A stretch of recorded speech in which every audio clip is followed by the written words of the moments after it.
Entonces, sí va como una pregunta en general, si alguna vez ustedes han tenido la oportunidad de ver a un paciente con esquizofrenia o en su rotación de psiquiatría o cuando esté trabajando o en su internado.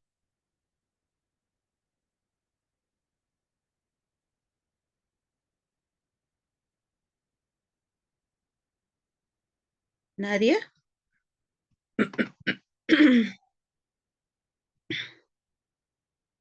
Si ustedes se dan cuenta, los pacientes con esquizofrenia tienen características muy especiales, ¿no? Entonces, muchas veces a simple vista podemos darnos cuenta que es una persona que tiene un trastorno mental, ¿no? Y entre tal vez muchas veces vemos a gente en la calle, en- con en situación de calle, pero de tipo que no todos los que están en situación de calle, por si acaso, son alcohólicos, ¿no? Muchas personas que están a veces recogiendo basura, alguna vez hemos visto alguna persona desnuda tal vez por la calle, ¿no? Aquí yo trabajo en la ciudad del Alto y ahí por la extranca hay un señor, ¿no? Que anda tapado solo con una frazada y está todo el día sentado en medio de la calle, ¿no? Entonces son personas que normalmente la afectación mental que ellos van viviendo son la causa de que, son la causa de que pues tengan una discapacidad o ya no tengan un desarrollo normal como un desarrollo adecuado, ¿no? No puedan desempeñar actividades. ¿Alguien tiene el micrófono encendido? Por favor, verifiquen. ¿Alguien lo tiene encendido su micrófono? Por favor, ¿lo pueden apagar? Ok. Entonces, son personas que nosotros les decía que veíamos los diagnósticos psiquiátricos desde dos puntos. Los trastornos neuróticos, que ya hemos visto en la anterior clase, que es la ansiedad, la depresión, donde nosotros tenemos un sentido de realidad, nos damos cuenta qué pasa a nuestro alrededor, tenemos una crítica hacia el mundo.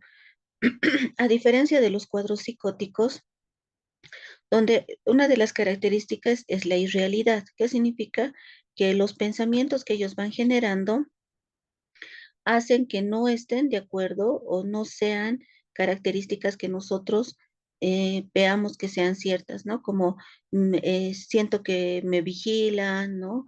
Hay extraterrestres que nos están siguiendo, ¿no? O había una señora en la televisión que se puso una olla en su cabeza y decía que era para que los rayos no lleguen a su cabeza y no puedan leer sus pensamientos, ¿no?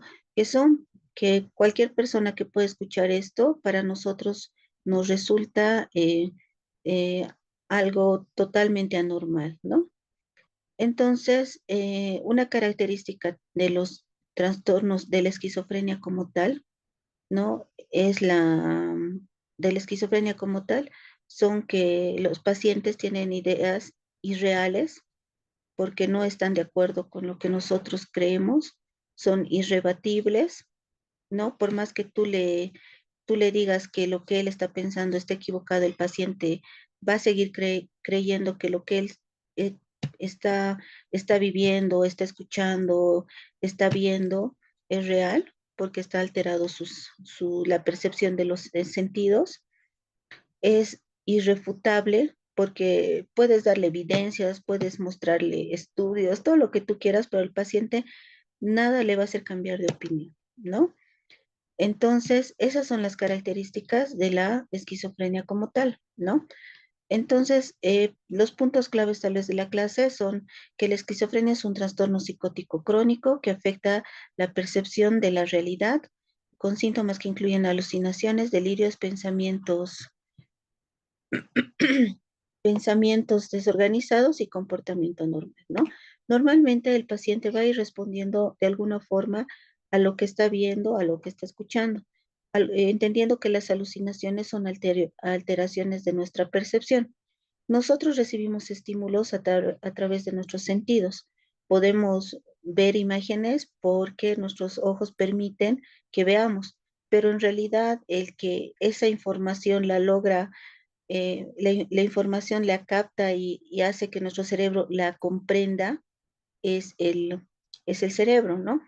Entonces, y a eso nosotros llamamos percepción. Sensación es lo que nosotros sentimos a través de los sentidos y percepción es lo que nuestro cerebro logra interpretar.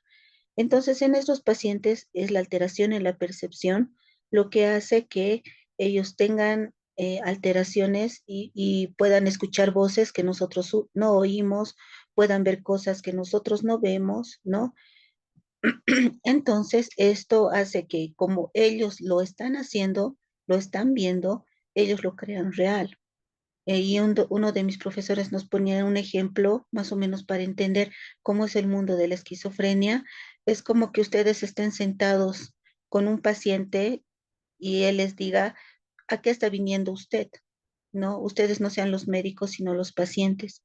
Y ustedes les digan, no, yo soy el médico, yo te estoy atendiendo. Y él les diga, no, yo soy el médico y yo te estoy atendiendo. Entonces, es como un golpe que nosotros tenemos en nuestra realidad que realmente va a hacer que choquemos con todo lo que nosotros tenemos, con nuestras creencias, ¿no? Y el pensamiento desorganizado, que normalmente los delirios son ideas son ideas que el paciente empieza a crear y que va teniendo todo un contenido que responde una historia, un cuento que el paciente empieza a creérselo y vive alrededor de la historia, ¿no? Pero llega a un punto en algunos tipos de esquizofrenia donde el pensamiento es desorganizado. ¿Qué significa? Que son pacientes que te hablan y no tiene un contenido como tal, no tiene coherencia, no tiene un curso del pensamiento, es un pensamiento que no tiene ni pies ni cabeza y a veces los escuchamos y nos quedamos con qué me dijo o mezcla. Entonces normalmente esto ya nos llama la atención. Y el comportamiento anormal que normalmente responde al pensamiento y a las alucinaciones, ¿no? Normalmente las alucinaciones que los pacientes tienen no son alucinaciones agradables, ¿no? Normalmente son alucinaciones, nosotros llamamos como dando órdenes, ¿no? Y muchas veces esas voces les dicen, mata a tu familia, lastima, agredite, ¿no? No, entonces y los pacientes van respondiendo. Entonces muchas veces, sí, dentro de la parte legal, puede haber asesinatos por enfermedad mental, ¿no? Que normalmente responden a este tipo de, de pensamiento o de alucinaciones. Yo tenía un paciente que estaba en San Pedro que había matado a 5 taxistas, ¿no? Pero era respondiendo a una voz, ¿no? La voz le decía que mate a personas y él se subía a taxis y no robaba nada, solo los mataba y se iba, ¿no? Entonces, dentro de la epidemiología nos dice que aproximadamente el 1% de la población suele manifestar, normalmente esta enfermedad es de inicio temprano, que empieza normalmente en la adolescencia, entre los 17 y 18 años es que los pacientes presentan ya los síntomas, sobre todo en varones, y la adultez temprana en mujeres, ¿no?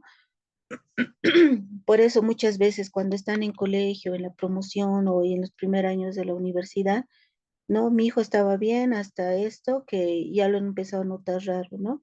Entonces, es el inicio normal que se da de este cuadro, ¿no?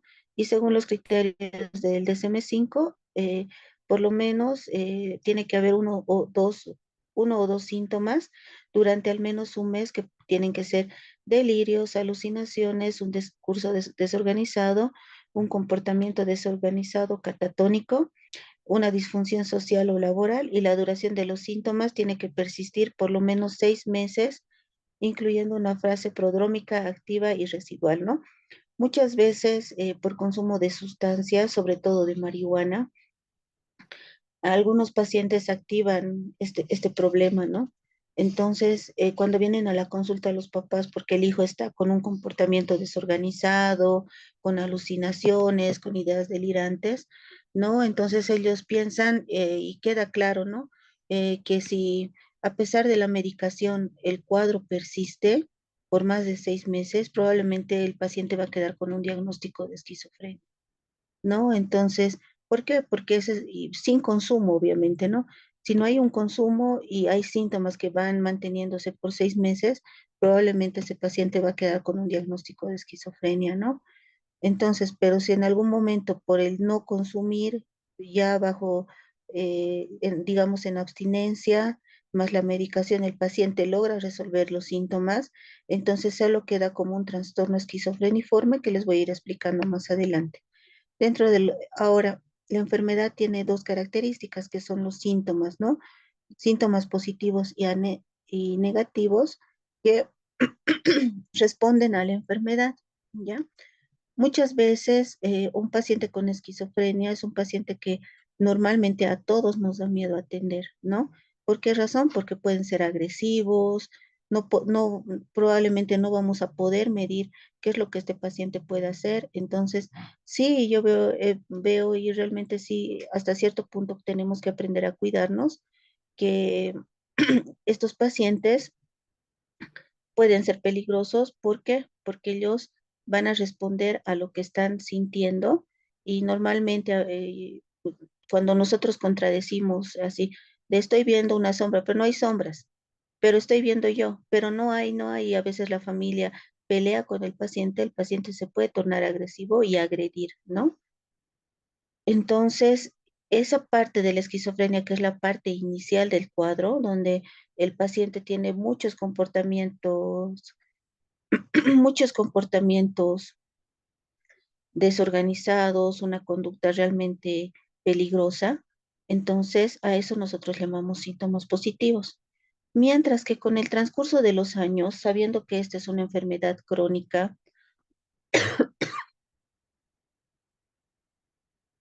sabiendo que es una enfermedad crónica y que el paciente va a vivir con esquizofrenia, nosotros vemos que en el transcurso de la enfermedad, los síntomas positivos van disminuyendo, como la agresividad, las ideas delirantes, y el paciente empieza a tener un periodo como de remisión que en el inicio de la enfermedad se la conocía como una pseudodemencia, que significaba que los pacientes es como si se empezaran a apagar, ¿no?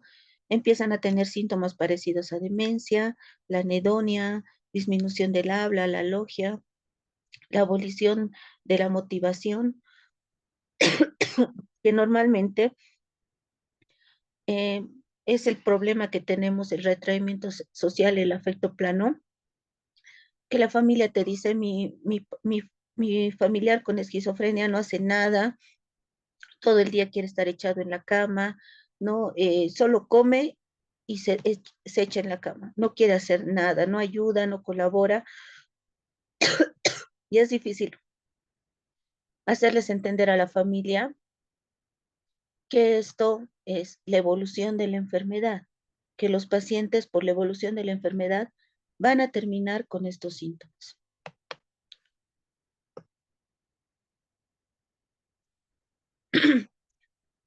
En las causas de la enfermedad, pues tenemos que es una enfermedad multifactorial, desde factores genéticos, ambientales y bueno, la neurobiología, que son las alteraciones en la neurotransmisión, que sí vemos en estos pacientes, ¿no? Eh, en este último Harrison ya nos explica, ¿no? La parte genética, donde hemos visto, donde se ve la alta heredabilidad, ¿no? Y que normalmente hay varios locus que se han encontrado afectados, pero de mínima penetrancia, pero sí hay varios, dice que más de 100 por lo menos, que se han descrito en esta enfermedad y que también se da por complicaciones prenatales, infecciones virales durante el embarazo y estrés psicosocial, ¿no? Tengo un paciente con esquizofrenia que la mamá tuvo un parto domiciliario, ¿no? Y no salió, o sea, no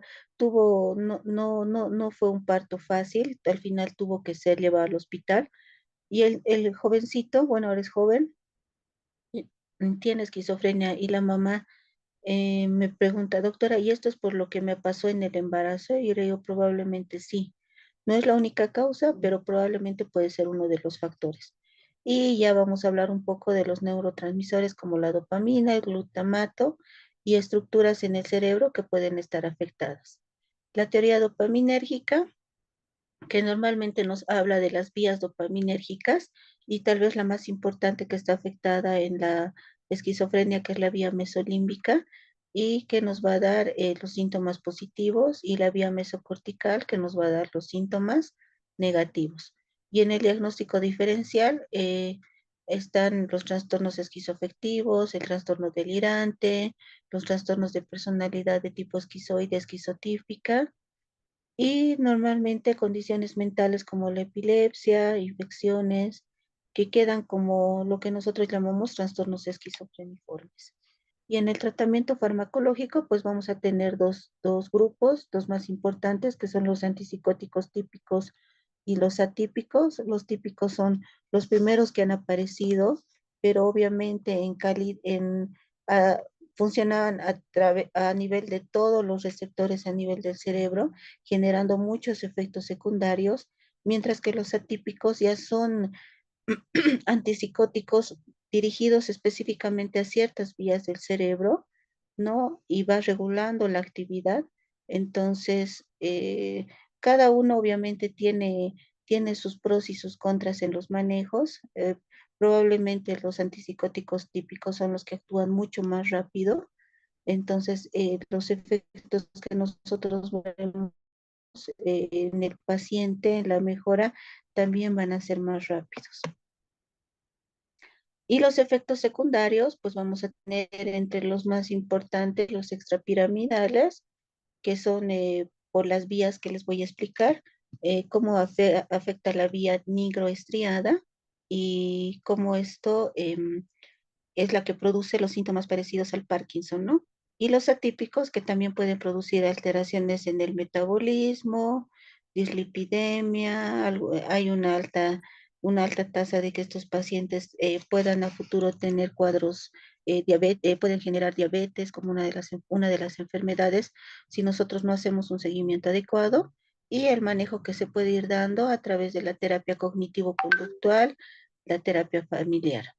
El pronóstico varía ampliamente, ¿no? Antes se decía que los cuadros de esquizofrenia no tenían cura y que si a ti te diagnosticaban esquizofrenia, toda tu vida ibas a tener esquizofrenia, pero ahora se está viendo que por el uso de medicación, ¿no? Y adherencia al tratamiento, en el libro creo que está como un 10%, pero en psiquiatría manejamos de un 1 a un 2%, o sea, uno de dos de cada 100 personas pueden volver a una vida relativamente normal y ya no necesitar medicamentos ya en etapas más, o sea, en etapas más avanzadas de la enfermedad.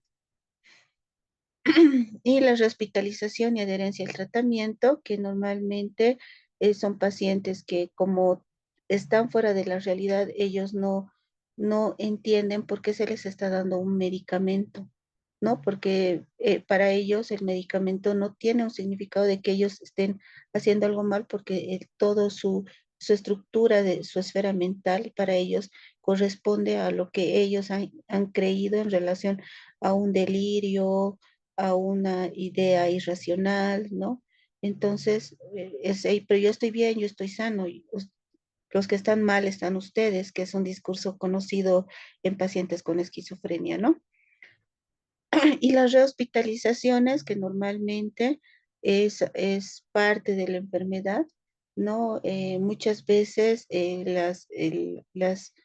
hay dos tipos de internación, que es una la falta de adherencia al tratamiento y la otra que normalmente es el apoyo a la familia, ¿no? En el centro donde yo me he formado, dos o tres de los doctores internaban a los pacientes por una temporada cortita, que puede ser 1 o 2 semanas. ¿Para qué? Para disminuir la carga en los cuidadores, entendiendo que son pacientes complicados de manejar, son pacientes con muchos, probablemente que van a generar mucho conflicto alrededor de ellos. Entonces, muchas veces este apoyo que se les da a la familia permite que la familia pueda ir sobrellevando el tema del cuidado de estos pacientes, entendiendo que hace más de 100 años a los pacientes con esquizofrenia, sobre todo, se los tenía encadenados y en los famosos manicomios, ¿no? Entonces, esa imagen de la medicina, tal vez la peor parte de la medicina en psiquiatría, donde no había una cura y como eran peligrosos, pues esa era la forma en que se los trataba de controlar, ¿no? Y lo que les hablaba al anterior, que es el síndrome neuroléptico maligno, que se da por una reacción hacia los antipsicóticos. No es necesario una dosis alta de antipsicóticos, sino más bien a la idiosincrasia de cada paciente, en la que normalmente a, a cualquier dosis, si hay algo que pueda generar este problema, el paciente va a presentar rigidez muscular, va a presentar hipertermia, que es el problema más grave, ¿no? Alteraciones en el estado mental y una disfunción autonómica, ¿no? Que requiere un tratamiento en terapia intensiva hasta que los síntomas vayan disminuyendo y el riesgo es la muerte, ¿no? Ahora, ya el año pasado todavía la última clase que di, el tema de esquizofrenia, decíamos que la clozapina es uno de los mejores antipsicóticos que existe, pero no había en nuestro país. Este año ya se trajo la clozapina a nuestro país, ¿no? ¿Y qué es la característica? Pues la acción rápida, ¿no? Pacientes descompensados con síntomas graves de esquizofrenia, con uso de clozapina se nos regula bastante rápido. ¿Cuál es el único problema? Que puede producir agranulocitosis. Entonces hay que ir haciendo un monitoreo en estos pacientes para evitar este riesgo. Y dentro de las comorbilidades médicas tenemos la alta prevalencia de enfermedades somáticas, cardiovasculares, diabetes, obesidad y en parte debido a los efectos secundarios de la medicación. El estigma y la discriminación, que es algo que nosotros luchamos todos los días con pacientes con esquizofrenia, ¿no? Como les digo, el propio personal de salud tiene miedo a estos pacientes. Y no es que yo les diga que se acerquen con confianza, porque como les digo, como hay una descompensación mental, sí pueden ser agredidos, pero sí con ciertas medidas, entre las más importantes, tal vez no darles la contra a los pacientes y solo escuchar lo que nos hablan y decir, sí, te entiendo. Entonces, el paciente se va a sentir escuchado y va a bajar su nivel, su intensidad de agresividad y lo que puede afectar negativamente su calidad de vida y acceso a servicios de salud. Y en las intervenciones tempranas, pues tenemos programas de intervención en psicosis. Normalmente ahora se maneja que cuando nosotros desde jovencitos, o sea, desde el inicio de la adolescencia, notamos ciertas características, porque normalmente el paciente con esquizofrenia tiene características desde la niñez, ¿no? Niños ensimismados, callados, retraídos, que no hablan, que no tienen amigos, que no les importa tener amigos, ellos viven en su mundo. Tú sabes que probablemente ese paciente va a ser esquizofrenia cuando sea adulto. Entonces en otros países ya se monitoriza a estos pacientes para empezar ya uso de antipsicóticos a una edad temprana. ¿Para qué? Para evitar uno, el primero, el brote de esquizofrenia que llega a ser muy complicado de manejar y como les digo puede traer muchos problemas a nivel familiar. Y número dos, también lo que nos permite es ir que esta enfermedad el paciente no se cronifique y se discapacite, que significa que no haga nada de su vida. La idea de tratamientos a temprana edad se está viendo es que el paciente pueda continuar con una vida relativamente normal. Si alguno de ustedes ha visto la película Mente Brillante, ¿no? Donde el actor se imagina que la CIA lo persigue, era un matemático muy bueno, ¿no? Entonces, en esta historia lo que nos cuenta es que él, al final, él va preguntando, ¿no? ¿Tú estás escuchando esa voz? Y le dice, sí, ya. O sea, él va preguntando, él aprende a reconocer y manejar su enfermedad, ¿no? Ahora, entonces la idea es que el paciente llegue a ser funcional, ¿no? ¿Por qué yo les hablaba de las personas en situación de calle al inicio?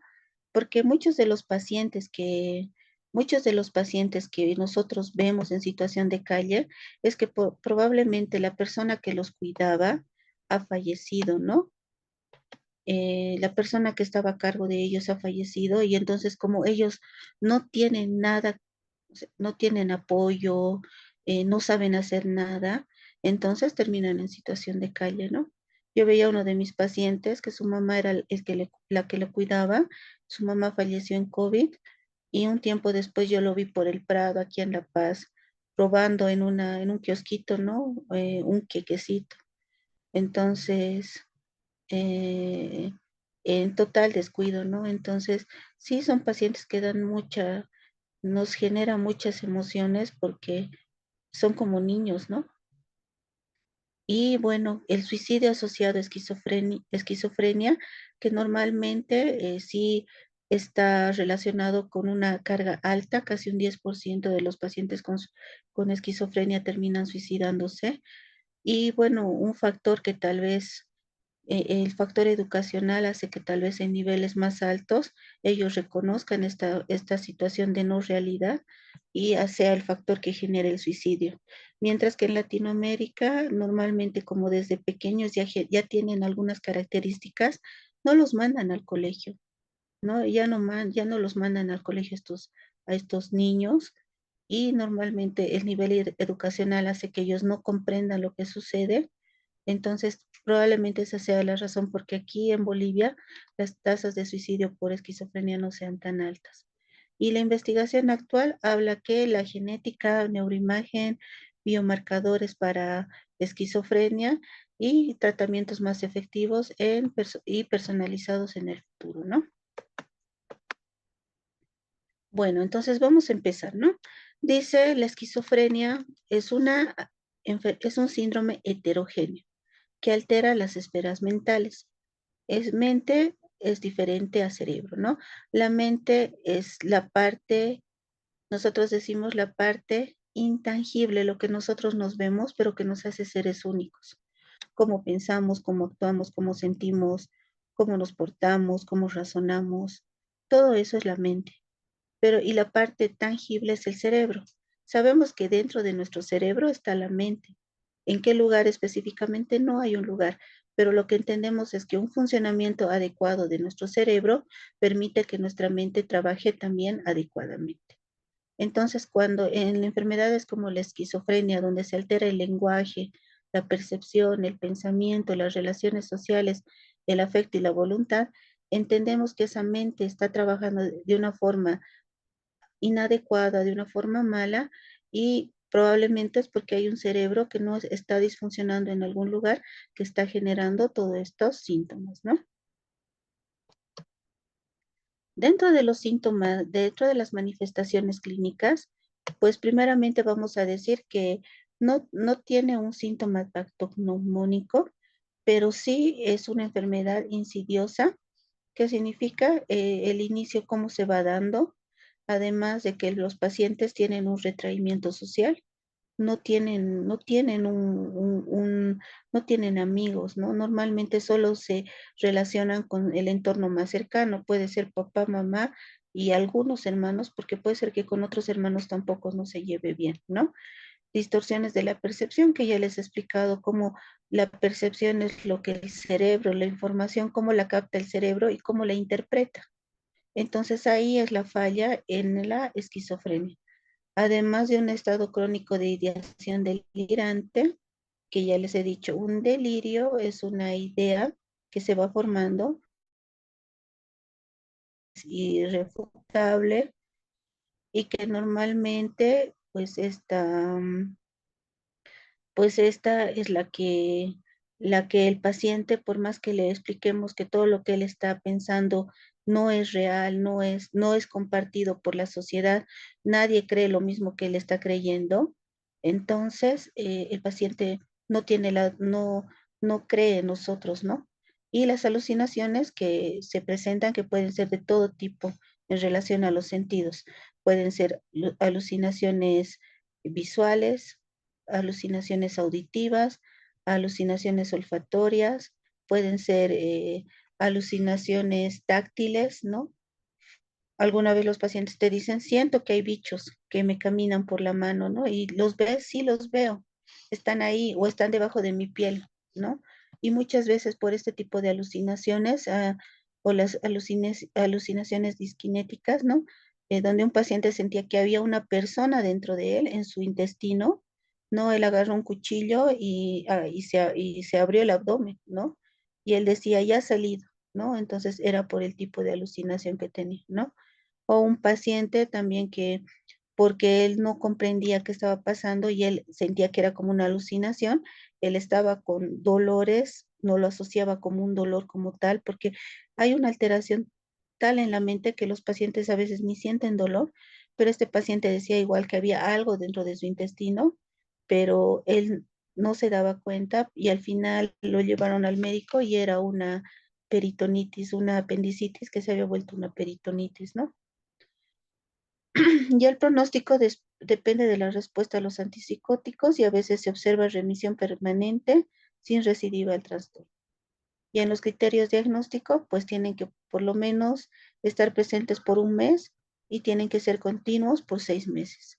Y la evolución es variable en cada paciente.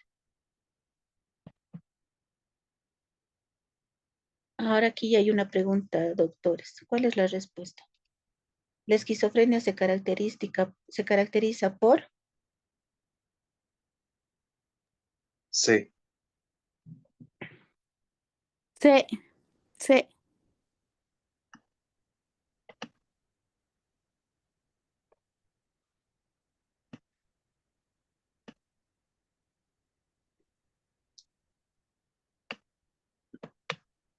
Muy bien. Vamos a volver a explicar un poquito lo que son los síntomas, ¿no? Cuando nosotros hablamos de la esquizofrenia como tal, los pacientes van a debutar con síntomas positivos. Eso tienen que tenerlo claro, doctores. Un paciente con esquizofrenia va a debutar con síntomas positivos. ¿Qué significa? Con los síntomas que están generando más actividad en el sistema, en el cerebro y que normalmente son los síntomas positivos, la desorganización conceptual, ideas delirantes, alucinaciones, comportamiento desorganizado, ¿no? Y eso es lo que nos llama la atención, ¿no? Mi hijo ha empezado a hablar cosas sin sentido, ha dicho que tiene que matar a muchas personas porque él es el hijo de Dios, ¿no?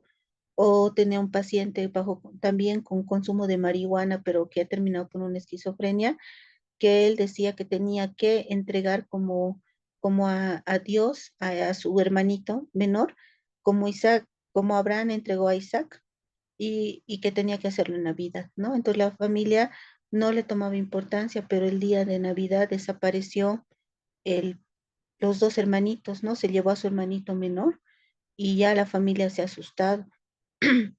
Entonces, por suerte lo han encontrado a tiempo, que él estaba así manejando un cuchillo y probablemente estaba pensando sacrificar a su hermanito, ¿no?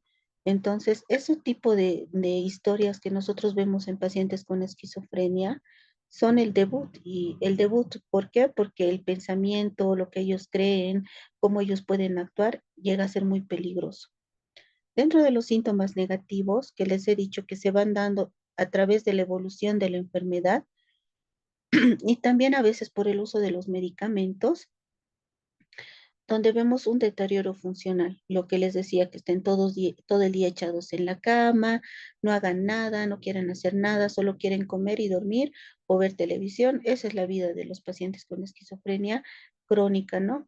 Entonces, normalmente nosotros teníamos pacientes en salud mental abandonados y lo que si nosotros los dejábamos, podían estar todo el día echados en la cama. Entonces, a la fuerza teníamos que sacarlo, cerrar el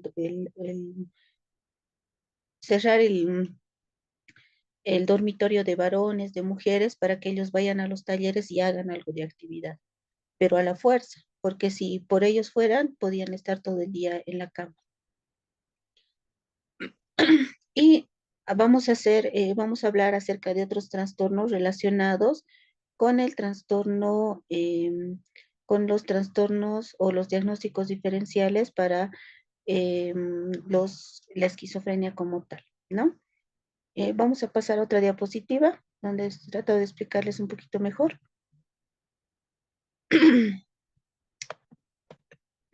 ¿No?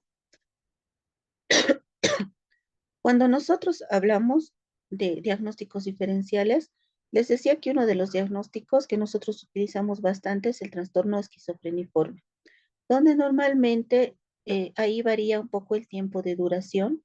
Normalmente un cuadro que se da entre el mes antes de los 6 meses está dentro de la clasificación de trastorno esquizofreniforme. ¿Qué significa? Que después de los 6 meses el cuadro va regulándose. ¿En qué enfermedades normalmente se pueden dar esta? ¿En qué patologías están asociadas? Pues probablemente en consumo de sustancias, ¿no?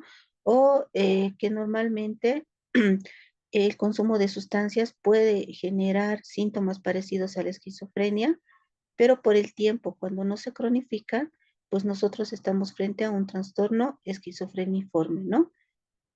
El número 2 es el trastorno esquizoafectivo.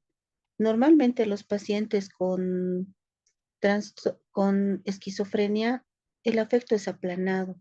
¿Qué significa? Que tú le puedes decir al paciente, ha fallecido su mamá, y el paciente en vez de llorar puede reír, ¿no? O el paciente te puede mirar y decir, ya, ¿y qué más? ¿No? O sea, no es que el paciente no sienta, sino que no hay una conexión con cómo deberíamos manejar las emociones, ¿no? Entonces muchas veces pasa que a los pacientes les están riñendo o están en la policía porque han cometido un delito y se están riendo, ¿no? Entonces la policía ya dice, no, está loco, mira cómo se ríe, porque normalmente ese es la característica de un paciente con esquizofrenia, que el afecto sea aplanado, que el afecto sea incoherente o que el afecto me voy a acordar y ahorita les digo, ¿no? Pero en el trastorno esquizoafectivo, normalmente los pacientes pueden tener alteraciones en los estados de ánimo, ¿no? Pueden llorar, pueden sentir tristeza, pueden ponerse mal, ¿no? Entonces son síntomas que sí se han asociado al trastorno esquizoafectivo, ¿no? En la esquizofrenia, normalmente el afecto es aplanado y en el trastorno esquizoafectivo normalmente está relacionado con los estados de ánimo. También están la personalidad esquizotípica y esquizoide, que normalmente son rasgos de personalidad. ¿Qué significa? Todos tenemos rasgos de personalidad. La siguiente clase con conducta alimentaria les voy a dar personalidad porque está dentro de los trastornos mentales y denotan problemas específicos de personalidad, que normalmente la personalidad se forma desde que somos también niños. Entonces hemos dicho que la esquizofrenia muestra rasgos, pero no, pero en la edad adolescente debuta y los síntomas son bastante llamativos. Mientras que en los cuadros esquizotípicos y esquizoides, ellos pueden llegar a la edad adulta con ciertas características, pero no con un debut que genere tanto conflicto alrededor del entorno social, ¿no? Entonces, normalmente son personas calladas, tímidas, retraídas, pueden tener una actividad o una vida normal, pero nosotros los vemos y decimos, esa persona es rara, ¿te has dado cuenta? No habla, no ríe, está él solito haciendo sus cosas. Eso los esquizoides. Y los esquizotípicos que normalmente tienen un pensamiento místico. ¿Qué significa? Creen en brujería, creen en magia, creen en el tarot, creen en el horóscopo, ¿no?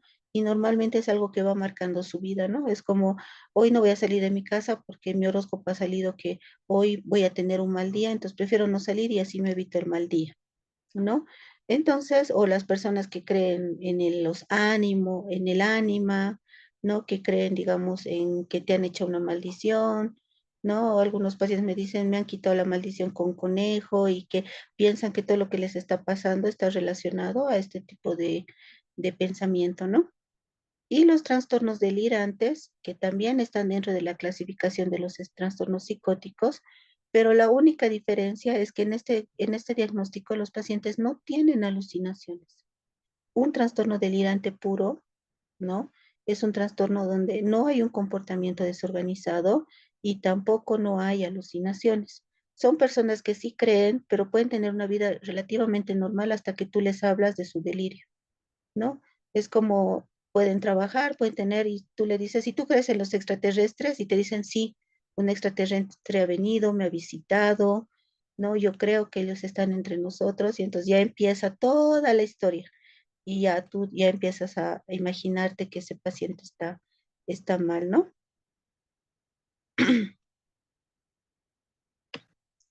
Antes de pasar a la pregunta, vamos a ver.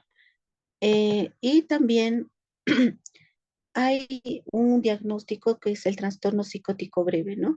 Que normalmente son pacientes donde se presentan los síntomas de delirio, donde hay también alucinaciones y el pensamiento desorganizado, pero dura menos de un mes, ¿no? No hay una causa específica que haya generado. En algunos casos puede ser un consumo de sustancias, un factor psicoestresante, pero dura menos de un mes y al mes ya está bien, está estable, ya ha mejorado. Entonces estábamos frente a un diagnóstico de un trastorno psicótico breve. Y la catatonía, que es un tipo de esquizofrenia, porque hay diferentes tipos de esquizofrenia. La esquizofrenia paranoide, la hebefrénica, la desorganizada, la indiferenciada y la catatónica. La catatónica ya no vemos tanto de esos casos, pero en la antigüedad eran de esas esquizofrenias donde los pacientes se quedaban quietos, no se movían, lo que nosotros conocíamos como cataflexia, flexibilidad seria. La flexibilidad seria es como lo del chavo, ¿no? Que le mueven cuando le da su chiripiolca a su mano y se queda en esa posición. Entonces, en la catatonía, en la flexibilidad seria, más o menos tiene esa característica y la estereotipificación, que son movimientos, ¿no? Que se van dando. Pero como les digo, con el uso de medicamentos, este tipo de esquizofrenias ya se ven cada vez en menor en menor cantidad. La siguiente, ahora vamos a dar una pregunta. Criterio temporal de diagnóstico según el texto para esquizofrenia, doctores.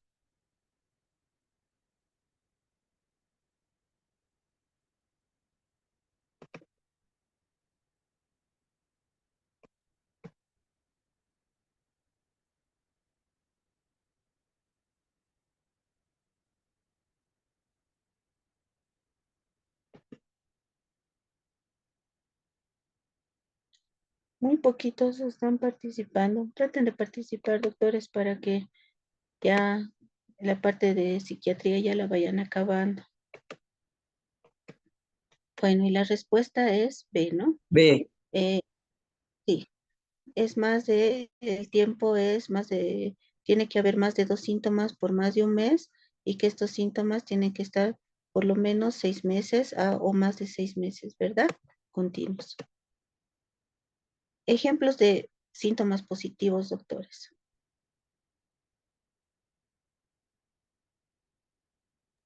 C. La C, doctora. C. C.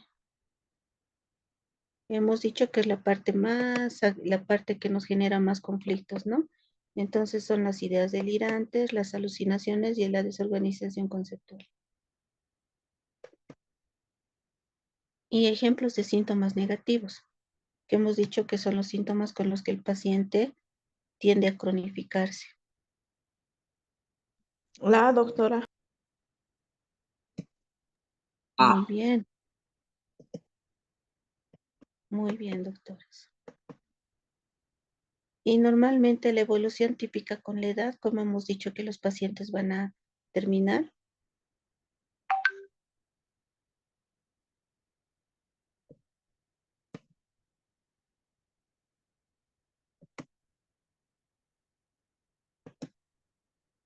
B.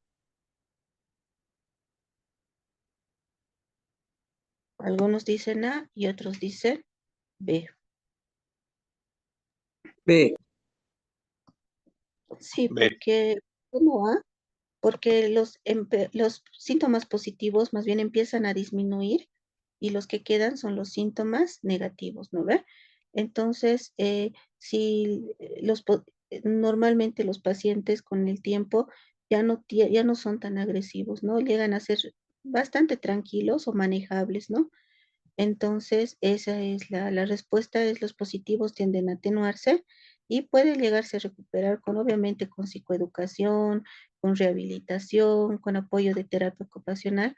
Estos pacientes pueden llegar a recuperarse, no en su totalidad, pero por lo menos que aprendan a tejer para vender chambritas o chumpitas o algo y que de eso puedan vivir, pues sí, sí se puede lograr, ¿no? ¿Qué es el trastorno esquizofreniforme?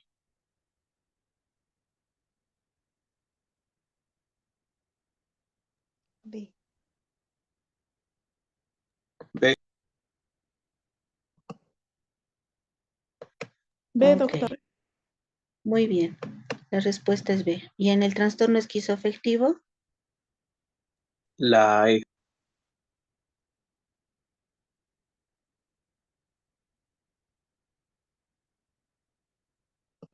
Muy bien, doctores. ¿Y en el trastorno delirante?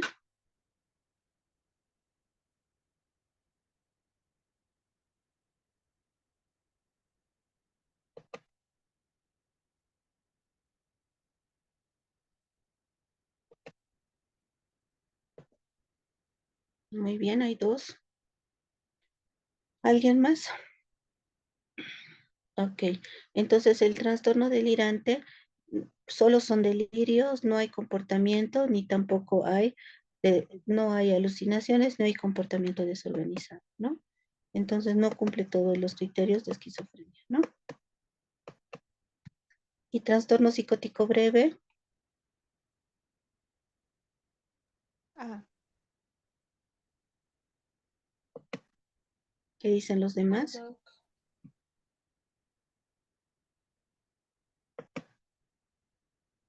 Ok,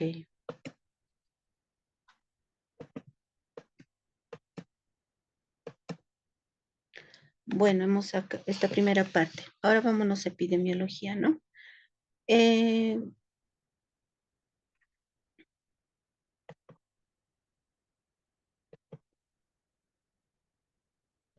En epidemiología, pues sabemos que la esquizofrenia va a afectar al 0,85% de la población normal. La prevalencia de por vida es de casi del 1 al 1,5% y suele aparecer en los últimos años de la adolescencia. El promedio es 10% de de los pacientes con esquizofrenia llegan a suicidarse, ¿no? Entonces, esto es un problema de salud mental. Y en Estados Unidos cada año ocurren unos 300.000 episodios de esquizofrenia aguda con costos directos o indirectos que suman unos 155.700 millones de dólares. Pero hay que entender que en Estados Unidos la población es probablemente los cuadros de esquizofrenia que quedan allá es por consumo de sustancias. Entendiendo que en Estados Unidos las sustancias que ellos consumen, muchas llegan a ser demasiado peligrosas, ¿no? Y anfetaminas, metanfetaminas, mezclas que hacen de cocaína. Entonces, por eso son las pérdidas, además de que allá los pacientes tienden a ser bastante agresivos, ¿no? Ahora, eh, esta es una pregunta de, que vamos a ver ahorita en diagnóstico, pero hay criterios, ¿no? El criterio A, el criterio B, ahorita vamos a ir viendo y se me ha debido entremezclar. Pero a ver, ¿cuál creen, doctores, que es la respuesta correcta?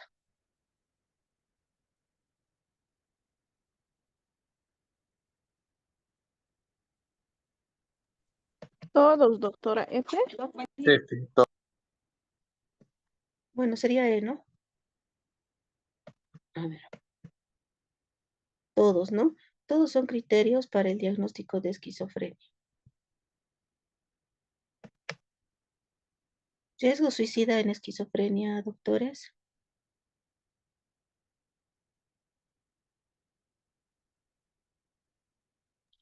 A, doctora. No. Acabamos de pasar. El riesgo de suicidio es E, en esta. doctora. Muy bien, 10%, ¿no? Dentro de los factores de riesgo, hay que tener dos características. Hay factores de susceptibilidad y hay factores que se los reconoce en tres, ¿no? Los precipitantes, los que pueden generar un cuadro de esquizofrenia, los de mantenimiento, que son factores que pueden hacer que la enfermedad se mantenga a través de los años, con síntomas positivos muy presentes, y los precipitantes, los predisponentes, que son factores que están asociados a que se active la enfermedad, ¿no? Y primeramente, el trastorno se observa alrededor del 6.6% de los parientes en primer grado, o sea, tiene una carga genética también alta. Esquizofrenia y trastorno bipolar son los cuadros psiquiátricos con mayores altas tasas de, de heredabilidad, y que si los dos padres tienen la enfermedad, el riesgo de transmitirla a sus hijos es del 40%, ¿no? O sea, es alta, es bastante alta, ¿no? Es también como en bipolares, uno de cada dos niños va a tener trastorno bipolar, ¿no? Se han descrito algunos factores de riesgo como la susceptibilidad genética, lesiones en el comienzo de desarrollo, haber nacido en meses de invierno y padres añosos, ¿no? Pero también esto ya que no está en el libro, pero para que ustedes conozcan, hay factores que precipitan, ¿no? Como la heredabilidad, los antecedentes de la mamá, ¿no? Un parto, un embarazo donde ha habido mucho sufrimiento parte de la madre, ¿no? Y también está el tema de haber nacido en meses de invierno, y entre esos los que precipitan y entre los que predisponen, tenemos algún traumatismo, algún golpe en la niñez de la cabeza que haya generado un desmayo, pérdida de la conciencia, ¿no? Además de algunos virus que están relacionados, por eso dice en tema de invierno, luego lesiones, un parto prolongado, ¿no? Un sufrimiento fetal, esos, y lo que normalmente, y el consumo de sustancias, y lo que va a mantener la enfermedad, probablemente son los factores psicoestresantes y el consumo de sustancias. Pero en lo que el libro les describe es la susceptibilidad genética, lesiones en los comienzos del desarrollo, haber nacido en los meses de invierno y padres añosos, ¿no? Entonces la pregunta dice, ¿el trastorno se observa en alrededor de cuánto porcentaje de todos los parientes de primer grado? ¿Cuál es la respuesta?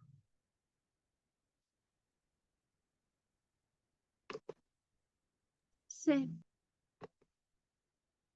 Muy bien. Y la respuesta correcta es C. La siguiente pregunta. ¿Cuál es la etiología de la esquizofrenia? Todo. Todos, doctora. Todos, muy bien.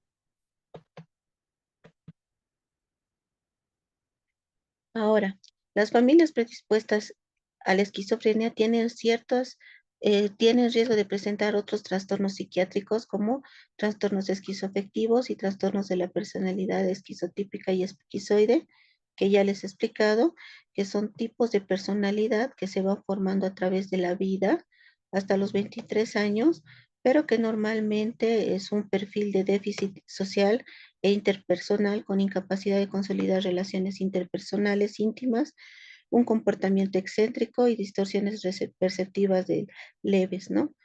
¿Cuál es la diferencia entre los esquizoides y los esquizotípicos?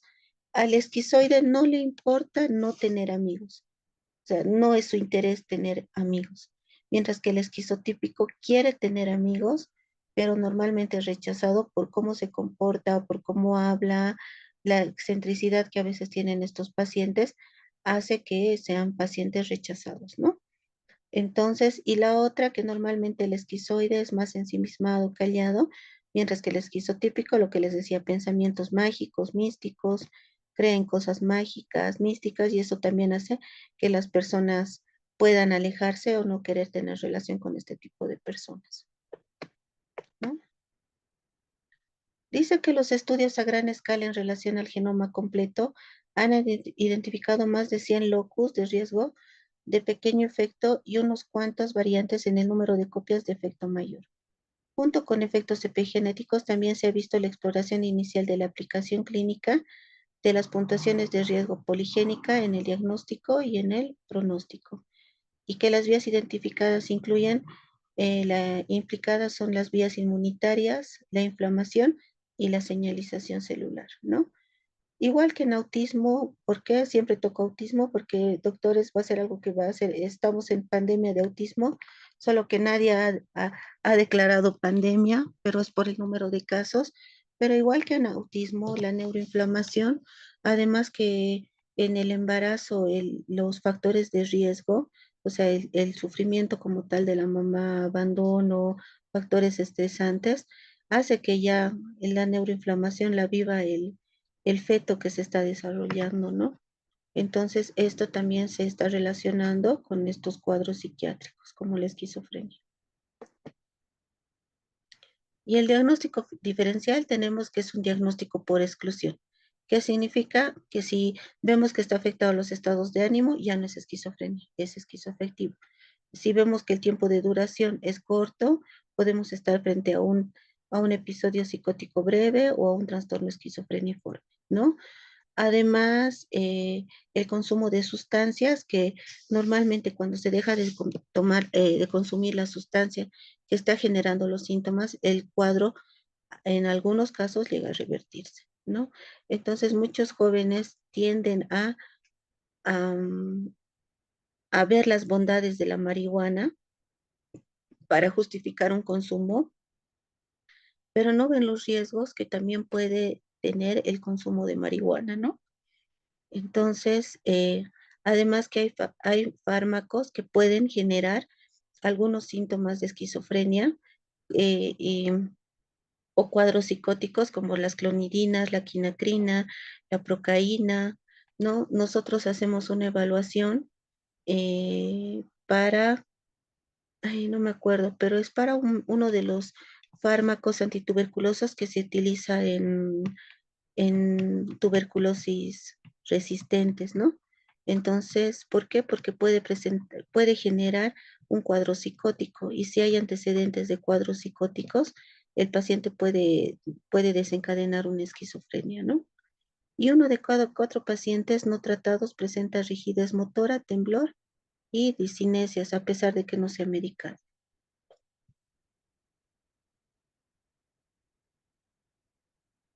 ¿Ok? Entonces, ¿qué fármacos pueden inducir a un cuadro psicótico?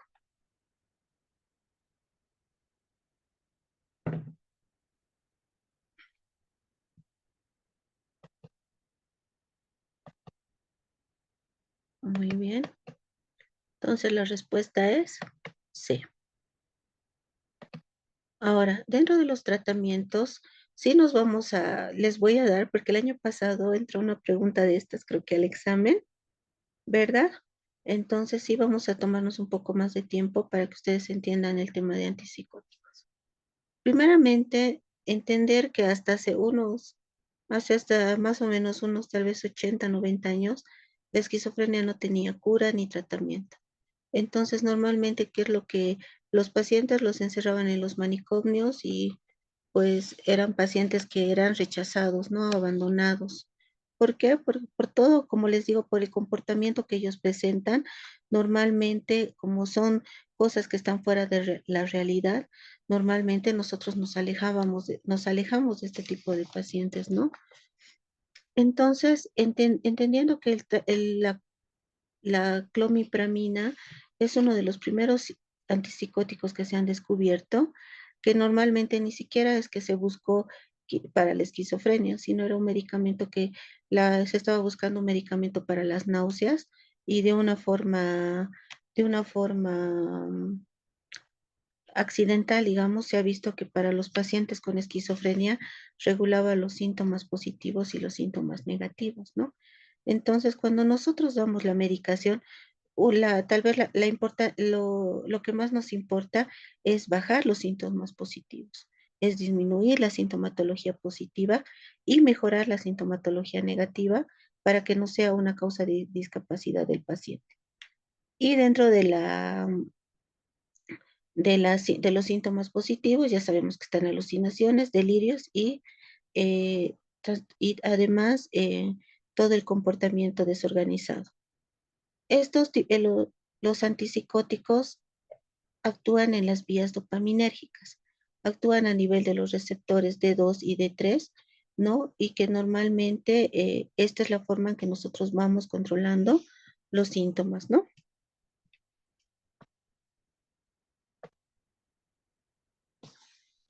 Sabemos que hay 4 vías dopaminérgicas, ¿verdad, doctores? Ya.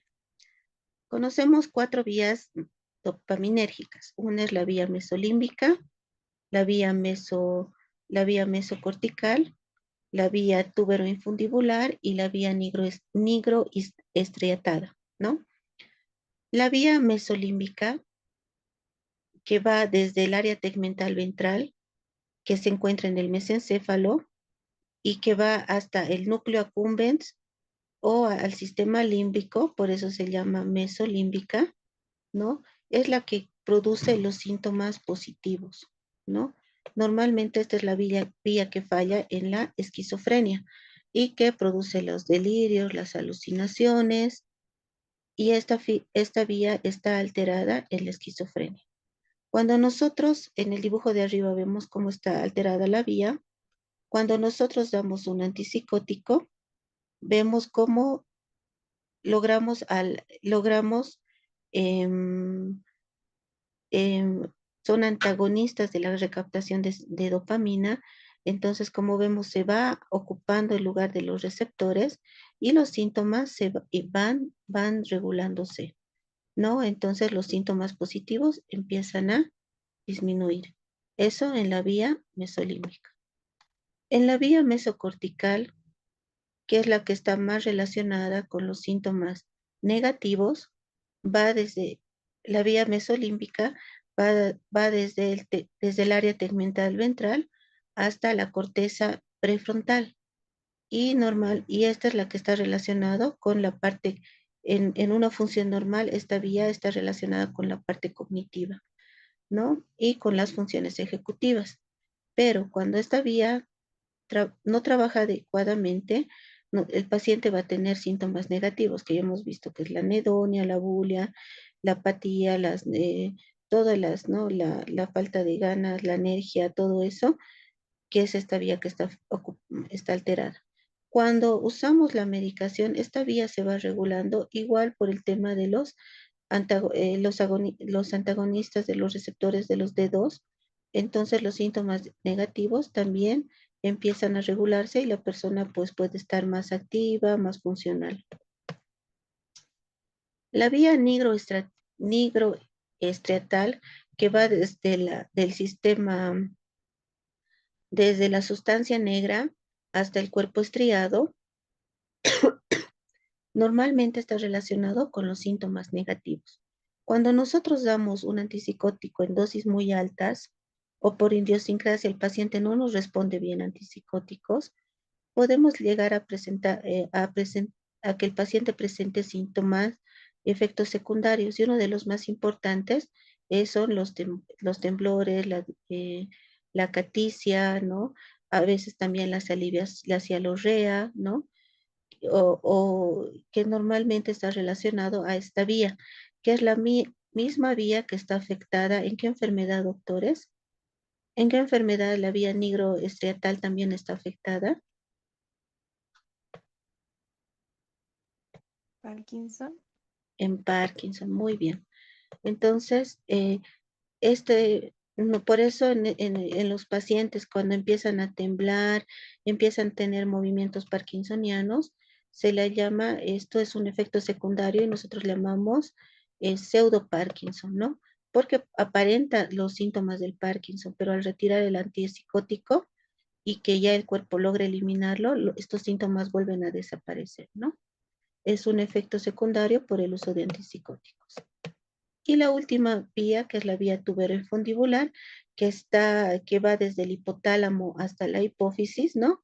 Y que es la dopamina es la que inhibe la producción de prolactina.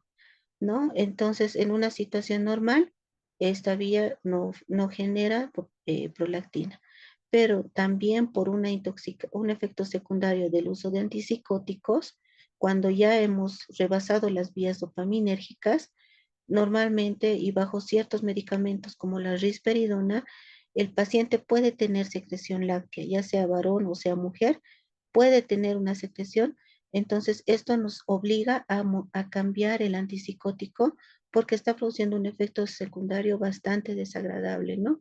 Además que ya estamos viendo que la dosis está afectando todo nuestro sistema dopaminérgico. Entonces, pueden ser dos opciones. Si no hay otra opción, pues bajamos la dosis y si realmente podemos y tenemos la posibilidad de cambiar de antipsicótico, pues lo hacemos. ¿Ok, doctores? Entonces, ya hablando de las vías dopaminérgicas, vamos a entender que los antipsicóticos van a actuar en estas vías. Lo que hacen normalmente son receptores antagonistas de los receptores de 2, ¿no? Entonces, la idea es ir bloqueando para que se vaya regulando una función. Normalmente dice que el 70% de los pacientes, los antipsicóticos son eficaces en casi el 70% de los pacientes que sufren un primer episodio, ¿no? O sea que con una medicación adecuada, este paciente nos va a responder bien. Además que es eficaz el tratamiento continuo y hay un 60% de recaídas si se interrumpe el tratamiento, ¿no? Normalmente las recaídas se dan por abandono de tratamiento, ¿no? Porque el paciente ya no quiere tomar, porque la familia ya lo ve mucho mejor y dicen, ya, ¿para qué le damos el medicamento si ya está bien? Y normalmente esto se debe a que nosotros no hemos explicado claramente de qué trata la enfermedad y cuál es el pronóstico de la enfermedad si el paciente no toma su medicación. El uso prolongado puede producir movimientos repetitivos involuntarios, además que puede producir eh, algunos síntomas como las discinesias, los movimientos tipo pseudo-Parkinson, además una triada, la bucolinguo-masticatoria, que normalmente es una afectación que se da en todos los músculos masticatorios, donde los pacientes solo mueven su boca, ¿no? Están hablando, pero mueven y mueven y mueven, que es un efecto secundario de los antipsicóticos. Además que se ha relacionado con diabetes, ¿no? Porque normalmente vamos a ver que no solo actúan a nivel de los receptores de 2, entonces van produciendo otros síntomas que ahorita les voy a explicar y pueden producir obesidad, hipertrigliceridemias. Entonces, normalmente a los pacientes de psiquiatría con antipsicóticos, por lo menos cada 6 meses hay que pedirle laboratorios de control para ir controlando colesterol, triglicéridos, su glicemia, ¿no? Hay que ir viendo también insulina, la hemoglobina glicosilada para ver que todo esté dentro de los rangos y evitar una iatrogenia por el uso de los medicamentos. Además que la farmacoterapia y los esfuerzos educativos dirigidos a la familia permite estabilizar y optimizar resultados y evita que los pacientes tengan recaídas. Y la mejoría aparece en horas o días, pero la remisión completa puede tardar 6 semanas a 8 semanas, ¿no? En realidad no hay una remisión completa. En el libro sí lo describe. Entonces, para ustedes hay una remisión completa entre las 6 a 8 semanas. Pero normalmente es una enfermedad crónica y el manejo es bien complicado porque es ir contra la voluntad de una persona que cree que el mundo que él ha creado, como usamos, ¿no? El mundo, su mundo de Bobby es el correcto y nosotros vivimos en un mundo paralelo, ¿no? Y que los que estamos mal somos nosotros. Muchos pacientes dicen, ¿por qué no se medican ustedes y me dejan en paz? ¿No? Porque yo estoy bien y los que están mal son ustedes. Entonces, esto es bien complicado de manejar, doctores. Hemos vuelto atrás. Y aquí les explicaba un poco por qué hay tantos efectos secundarios por el uso de antipsicóticos, ¿no? ¿Por qué? Porque los antipsicóticos no solo van a ir a no solo actúan a nivel de los receptores dopaminérgicos. Si se dan cuenta, los antipsicóticos también tienen otras acciones. Ayer una doctora me preguntaba por qué a uno de mis familiares con depresión le han dado quetiapina, ¿no? Porque la quetiapina tiene efectos sedativos, también se lo puede utilizar con ese efecto. Algunos antipsicóticos, como la quetiapina igual, tienen efectos antimaníacos. Entonces, en trastorno bipolar, hemos visto, en trastorno bipolar no les he explicado, doctores, pero en trastorno bipolar nosotros no usamos antidepresivos. En trastorno bipolar nosotros utilizamos estabilizadores del estado de ánimo como el litio, ¿no? El litio o antiepilépticos como el ácido valproico, la carbamazepina, el topiramato, la lamotrigina están indicados para trastorno bipolar, pero la primera elección para trastorno bipolar es el litio. Y después tenemos opciones como la quetiapina, que tiene acción antimaníaca. Cuando un paciente está con sus ideas delirantes de que soy Dios, de que le das quetiapina y eso va a ir regulándose.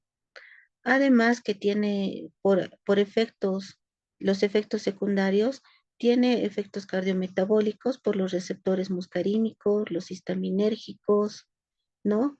Además que pueden tener algunas acciones antidepresivas, sí, por los receptores alfa, por los receptores los HT2A, los HT21A, ¿no? Que son los que normalmente nosotros llamamos como el antipsicóticos, antes se llamaban los sucios, así se llamaba. ¿Por qué? Porque actuaban sobre todos estos receptores. Entonces, como actuaba sobre todos estos receptores, normalmente los pacientes por los muscarínicos y por los histaminérgicos pueden subir de peso, ¿no? Alteraciones cardiometabólicas por los alfa-adrenérgicos, ¿no? Que normalmente están relacionados con esto, ¿no? Entonces, esas son las acciones que se pueden ir viendo en antipsicóticos, ¿ya? Ahora, cuando hablamos de antipsicóticos, vamos a ver que se dividen en dos grupos, ¿no? Uno son los típicos y los atípicos, ¿no? Dentro de los típicos son los primeros que han ido apareciendo, ¿no? Y entre estos tenemos, un minutito, por favor, ¿me dan? Si no me van a seguir llamando.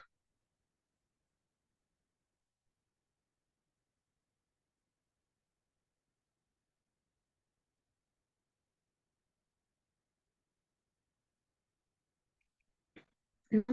Entre los típicos, primero vamos a tener a la clorpromacina, que les he dicho que es el primer antipsicótico que ha aparecido, que ya definitivamente tampoco ya hay en nuestro medio. Hasta hace unos 2 años todavía había clorpromacina en nuestro medio, ¿no? Que normalmente las dosis eran de 100 miligramos que se utilizaba, ¿no? Y que tenía efectos anticolinérgicos, o entre los efectos adversos, la fotosensibilidad, la colestasis y la prolongación en los intervalos QT. Igual que en antidepresivos, tenemos que tener cuidados como con la mitriptilina. Hay antipsicóticos que pueden producir prolongaciones del intervalo QT. Entonces está contraindicado en pacientes con arritmia, ¿no? Entonces, para iniciar un tratamiento con antipsicóticos, nosotros tenemos que pedir laboratorios y un electrocardiograma. ¿Por qué razón? Porque puede ser que por querer iniciar rápido y el paciente tenga un problema cardíaco, terminemos matándolo, ¿no? Entonces hay que tener cuidado con el inicio de antipsicóticos, ¿no? Normalmente en las personas de la tercera edad, que pueden ser por un delirium que vamos a llevar la próxima clase, ¿no? En delirium que podemos dar antipsicóticos a nuestros viejitos que están ahí agresivos, están respondiendo a algo que les está afectando, ¿no? Entonces es mejor preguntar si él tiene antecedentes cardiológicos o si tenemos un electro o algo para evitar cualquier reacción adversa y relacionada a la medicación, ¿no?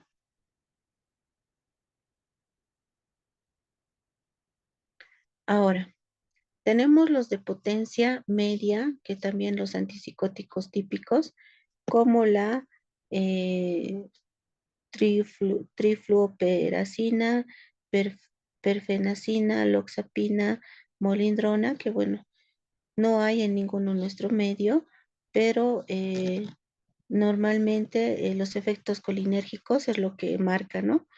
Y no hay tanto aumento de peso como en otros casos, ¿no? Y después tenemos los de potencia alta, que tenemos el haloperidol, que sigue siendo uno de los de primera elección en psiquiatría. ¿Por qué razón? Por el tiempo, por la acción que es rápida, ¿no? Es un antipsicótico de acción rápida, además que en dosis, el paciente puede responder a dosis bajas del medicamento, ¿no? Y normalmente por la acción rápida en pacientes posoperados, en pacientes con neumonía, con infecciones que hacen un cuadro de delirium o de un síndrome confusional agudo, pues va a responder rápido, que es lo que necesitamos por las características de los síntomas que pueden tener estos pacientes. ¿No? Entonces, haloperidol normalmente se utiliza a dosis en esquizofrenia de 5 hasta 20 miligramos. Perdón, vamos a volver atrás, de 5 a 20 miligramos. Además que hay haloperidol en inyectable y también hay haloperidol de depósito. ¿Qué significa? Que a pacientes que no quieren adherirse al tratamiento se les coloca una inyección intramuscular al mes. Entonces se va liberando 2,5 miligramos de haloperidol cada día, con lo que podemos tener cierta estabilidad con el paciente, ¿no? Luego la flufenacina y el tiotexino, que también tienen acciones anticolinérgicas y tampoco tenemos en nuestro medio. Y tenemos luego los antipsicóticos, que ya los llamamos los atípicos, que son los de segunda generación. Entre los más importantes, clozapina, risperidona, olanzapina, quetiapina, aripiprazol, que tenemos en nuestro medio. La clozapina es un antipsicótico de acción rápida. Actúa rápido, ¿no? Y los pacientes se estabilizan también de forma rápida, mejorando los síntomas positivos en poco tiempo, ¿no? Pero ¿cuál es la acción por la que normalmente no se utiliza con mucha frecuencia? Es uno, por la agranulocitosis, ¿no? Donde en casos hay que ir controlando cada cierto tiempo, ¿no? Dice control de leucocitos por los primeros 6 meses. eh, Primero se controla cada semana, luego cada 2 semanas, y a partir de los 6 meses ya podemos ir controlando una vez al mes, ¿no? Y que no nos haga agranulocitosis. Además que puede haber un aumento de peso, el paciente puede convulsionar cuando hay alguna actividad eléctrica en el cerebro anormal, además que puede presentar cialorrea y la hipertermia, ¿no? Y la risperidona, que también es utilizado mucho en nuestro medio, las dosis normalmente van de 2 a 8 miligramos y que entre los efectos secundarios puede haber también alteraciones metabólicas, ¿no? Y que se requiere ajuste de la dosis viendo cómo va respondiendo el paciente.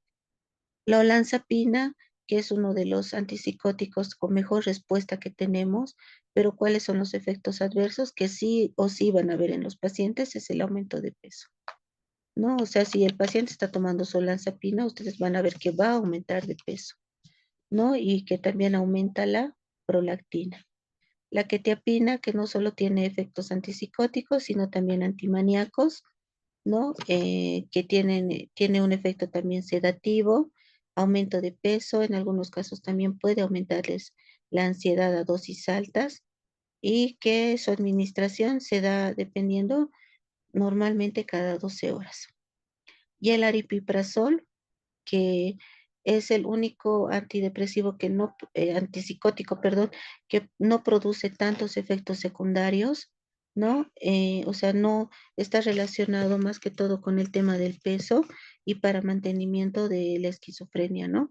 Entonces, en otros países es protocolo para el inicio del tratamiento utilizar quetiapina, olanzapina, clozapina, risperidona, haloperidol, hasta que se controlen los síntomas positivos. Cuando ya los síntomas positivos están controlados, la idea es cambiar a aripiprazol, que es el que el que hace que no haya tantos síntomas o no haya presencia de síntomas negativos, ¿no? Entonces, esa es la bondad del aripiprazol. Y hay otros antidepresivos como la paliperidona, iloperidona, la cenepina, ¿no? Que son antipsicóticos que no contamos en nuestro medio, pero que sí está relacionado con todos los síndromes metabólicos. Y la lurasidona, que es el único antidepresivo que bueno, es uno de los antipsicóticos que se utiliza en depresión bipolar. ¿Se acuerdan que les dije que en trastorno bipolar no se utiliza antidepresivos? Este no es un antidepresivo, es un antipsicótico que se puede utilizar en ciclo, en la fase depresiva del trastorno bipolar, ¿no? Y que puede producir náuseas, ¿no? Y el pexpiprazol, la primabencerina y la caripacina, que pues no tenemos en nuestro medio, pero también está asociado a casi los mismos síntomas, ¿no? Ansiedad, mareo, fatiga, sedación, ¿no?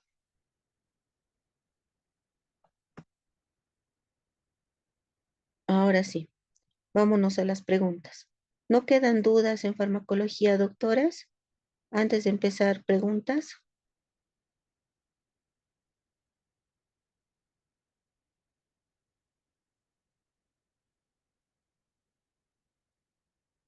Bueno, creo que no hay preguntas. Entonces, empecemos con el cuestionario. ¿Cuál es la respuesta correcta? La clozapina, ¿qué es?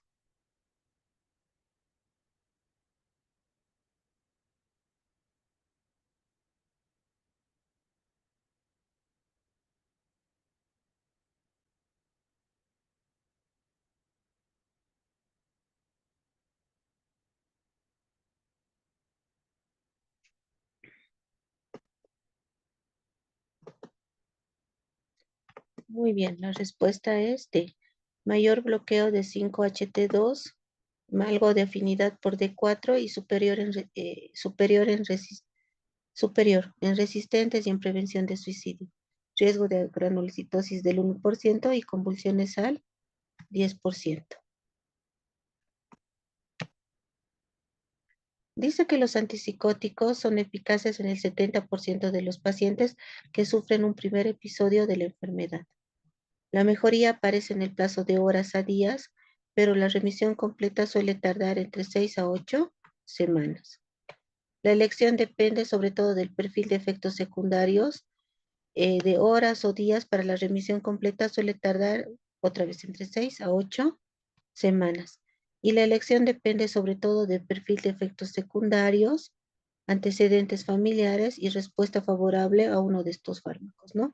Entonces, muchas veces cuando te dicen mi papá tiene esquizofrenia o mi abuelo tenía esquizofrenia, ¿y qué medicamento utilizaron? Pero solo wancha papi tunakamunkia. Solo wan Apague solo su wan. micrófono. Doctor, su micrófono está encendido. Ok. Entonces, normalmente preguntamos si qué antipsicótico toma y si le ha estabilizado. Entonces, la idea es volver a utilizar el mismo antipsicótico porque probablemente tengamos la misma respuesta. Y los antipsicóticos atípicos suelen ser más eficaces en el tratamiento de síntomas negativos y de la mejoría en la función cognitiva, ¿no? Ya que aloperidol, a pesar de que es uno de los antipsicóticos con más rápida acción, ¿cuál es el efecto que normalmente se asocia o hay estudios que produce un proceso de neurotoxicidad, ¿no? Y que hace que por el uso del antipsicótico el paciente se deteriore más rápido, ¿no? Y tengan esos cuadros que parezcan demencias por la toxicidad del medicamento a nivel de nuestro cerebro. Entonces, con antipsicóticos atípicos como risperidona, olanzapina, quetiapina, clozapina, aripiprazol, este efecto secundario no se ve tanto que como con aloperidol, ¿no? Por eso en algunos otros países no usan mucho el aloperidol, ¿no? Y normalmente suelen conseguirse respuestas terapéuticas equivalentes con dosis relativamente bajas de cualquiera de los fármacos elegidos, ¿no? Normalmente a dosis bajas los pacientes sí nos responden eh, de 4 a 6 miligramos, de 10 a 15 o de 4 a 6, ¿no? Pero doctores, no responden los pacientes a 5 gotitas de aloperidol en la noche, ¿no? Alguna vez veo que tienen miedo a utilizar, les dan 2 gotitas, 3 gotitas, que el medicamento viene 1 miligramo en 1 ml, entonces le están dando como 0,01 o 0,02 miligramos, no tiene ningún efecto. Entonces, para delirium es diferente, pero para esquizofrenia las dosis tienen que ser relativamente altas, entre 5, 10 de haloperidol, 3 miligramos de risperidona, ¿ya? Y que, a ver, el 80%, estas dosis producen bloqueos superiores al 80% de los receptores D2 y hay poca evidencia que dosis más altas incrementen la rapidez o la magnitud de la respuesta. Y el tratamiento del movimiento obliga a prestar más atención tanto a la posibilidad de una recaída como a la aparición de alteraciones del movimiento. Y el tratamiento intermitente es menos eficaz que el continuo, pero es probable que la reducción paulatina de las dosis mejore el funcionamiento social y que de los pacientes esquizofrénicos que reciben dosis que mantienen elevadas, ¿no? Porque el deterioro va a ser mucho más rápido. Sin embargo, la interrupción total del tratamiento se asocia con una fase de recaídas del 60% en 6 meses y se considera el uso de preparados inyectables como la risperidona, paliperidona, olanzapina, aripiprazol, en nuestro medio aloperidol para evitar recaídas, lo que les explicaba. Y cuando el paciente no cumple con el tratamiento, a base de productos por vía oral y surgen recidivas, hay que pensar en otro tipo de fármacos, ¿no? Como los inyectables, ¿no? Que son fármacos que se utilizan en Estados Unidos, creo que ha salido parches, pero todavía no han llegado a Bolivia, antipsicóticos en parches, ¿no? Para mm, ahí se están haciendo estudios y esperemos que, no, que vaya bien, que sería también un buen tratamiento para estos pacientes. Y lo que no responde al tratamiento, al paso de es la clozapina, que suele producir una mejoría rápida, pero el retraso prolongado de las respuestas de algunos enfermos obliga a mantener pruebas terapéuticas por 6 a 9 meses para lograr el máximo beneficio, ¿no? Lo que les decía, tardan los medicamentos en hacer efecto, ¿no? Y la evolución también tarda. Y la medicación antipsicótica puede producir una amplia gama de efectos secundarios como somnolencia, ganancia de peso, hipotensión postural, estreñimiento, sequedad de boca y por los receptores histaminérgicos y que también los fármacos tradicionales, los síntomas extrapiramidales como distonías, acaticia y acinesias se tratan y no se tratan, contribuyen al mal cumplimiento terapéutico, ¿no? Y que normalmente nosotros utilizamos en nuestro medio el piperideno, pero en otros casos pueden utilizar el altridefinilo, que no hay en nuestro medio, ¿no? Para controlar un poco estos síntomas secundarios. Y que hay esencialmente algunos efectos letales como la hiperprolactinemia, las arritmias ventriculares, la obstrucción gastrointestinal, la pigmentación retiniana, la ictericia obstructiva y el síndrome neuroléptico maligno, que ya hemos dicho que los efectos secundarios son hipertermia, disfunción autonómica, rigidez muscular y aumento de la creatinfosfocinasa y que los efectos más graves es, de la clozapina hay que ir haciendo recuento de leucocitos cada semana y luego cada cierta cantidad de meses, cada mes, para ir evitando la granulocitosis, ¿no? Y que los fármacos atípicos causan mayores efectos secundarios en la regulación de la glucosa, independiente de los efectos en la obesidad, y que existe mayor posibilidad de que la clozapina, olanzapina y quetiapina causen hiperglicemia y un aumento de peso y hipertrigliceridemia. y que debe cuantificarse de forma cercana, o sea que hay que cada cierto tiempo glucosa plasmática y valores de lípidos para evitar efectos secundarios. Y que un efecto secundario grave de la administración prolongada de antipsicóticos de primera generación y menor grado los de segunda generación es la discinesia tardía, que se caracteriza por movimientos repetitivos, involuntarios y quizá irreversibles de lengua, labios, que ya hemos explicado la tríada buco, lengua, maxilar, ¿no ve? Entonces, esta pregunta, doctores, la discinesia tardía y la evidencia comparativa, ¿qué es lo que nos dice?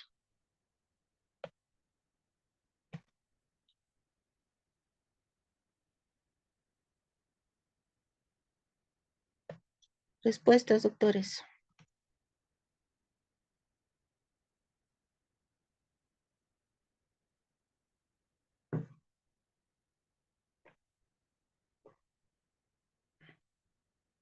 La respuesta dicen B.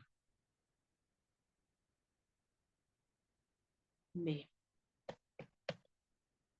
¿No? Que normalmente dura de 2 a 4 años y la prevalencia el 20% a lo largo y que, no, y que la valbenacina está aprobada y que por no, y que normalmente hay una alta suspensión y que la olanzapina es más efectiva para efectos, pero es más efectiva, pero los efectos metabólicos son los que nos complican y que la perfenacina no es claramente a la inferior, ¿no? ¿Cuál es el efecto adverso más común de los antipsicóticos típicos?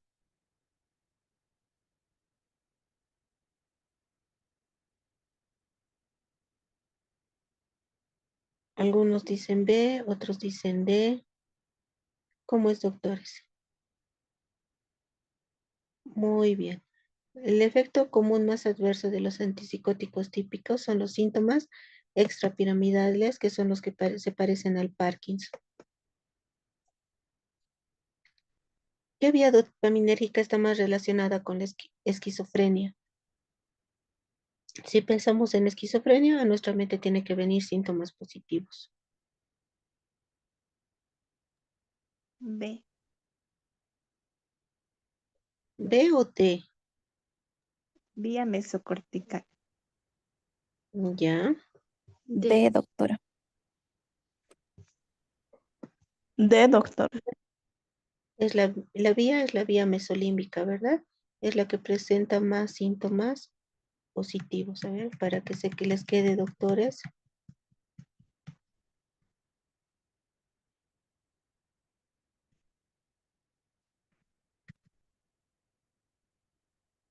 Ahí está, ¿no? Entonces, la vía para los síntomas positivos es la vía mesolímbica, ¿ok? Y para los síntomas negativos es la vía mesocortical.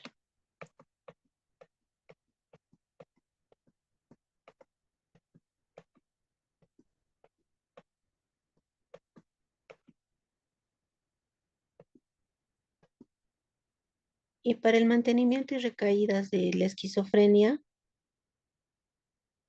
¿cuál es la respuesta correcta?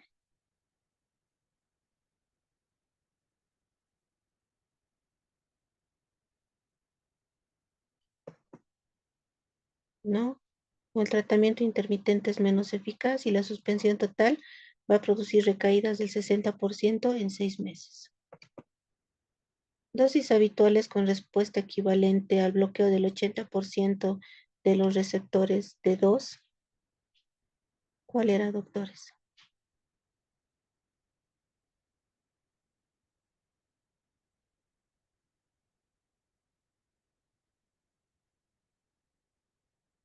Algunos dicen B, otros dicen C.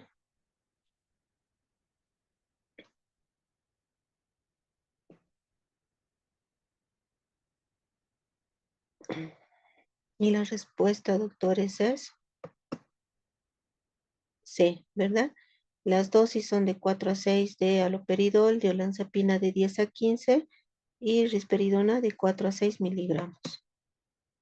La paliperidona, según el texto, no.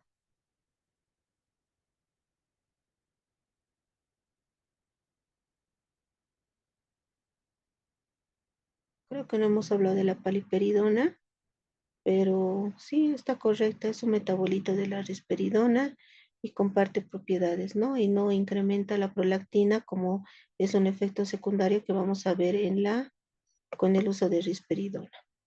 Ahora sí, doctores, para ir acabando y para que vayan a disfrutar su sábado. No, uno es la definición que la esquizofrenia es un trastorno psicótico crónico caracterizado por distorsiones en el pensamiento, percepción, emociones y lenguaje. La epidemiología nos dice que la prevalencia global es del 1% y que es más frecuente en la adolescencia tardía en varones y en adultez temprana en mujeres, ¿no? Y que normalmente se da más en varones que en mujeres, eso también es cierto.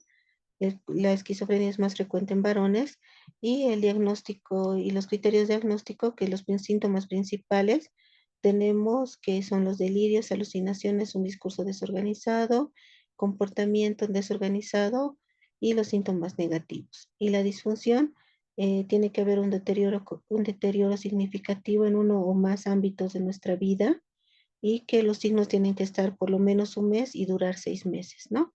Y entre los síntomas positivos tenemos los delirios, que son creencias falsas, fijas, no compartidas por la cultura, alucinaciones, experiencias perceptuales sin estímulo externo, y del discurso desorganizado, que es incoherente, tangencial o asociaciones sueltas, y el comportamiento desorganizado catatónico, que son conductas impredecibles e inapropiadas, ¿no? Y que los síntomas negativos tenemos la anedonia, la abolición, la logia, el afecto aplanado y el retraimiento social.